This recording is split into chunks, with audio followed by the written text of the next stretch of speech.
میں 1000 قسم کے تجربات سے اس کی تلاوت ہوتی ہے.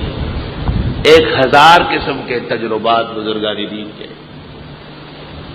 ہر تجربہ جو نص کے خلاف نہیں ہے معتبر ہے اور اس پر عقیدت مندوں کو فائدہ پہنچتا ہے.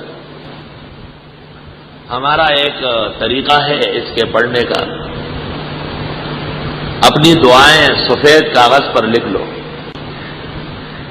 3 دفعہ سورہ فاتحہ، 3 دفعہ آیت الکرسی، 3 دفعہ 4 قل اور 3 دفعہ درود ابراہیمی پڑھ لے اور پھر وہ دعا پڑھ لے لکھی ہوئی. پھر سورۃ یاسین شروع کر لے. مبین پر پہنچ کر پھر وہ لکھی ہوئی دعا پڑھ لے. پھر دوسری مبین پر، پھر تیسری پر، پھر چوتھی پر، پھر 5ویں پر، پھر 6ٹھی پر، پھر 7ویں پر. پھر سورۃ یاسین مکمل ہو جائے تو ہاتھ اٹھا کر تفصیل کے ساتھ وہ دعا مقرر سے قرر مانگے. 7 ہفتے کے اندر پہلے ہی ہفتے کے اندر کام ہو جائے گا انشاءاللہ تعالی. سب کو اجازت ہے. جنہوں نے سمجھا نہیں ہے ان کو بالکل اجازت نہیں. جو سمجھ چکے ہیں ان کو اجازت.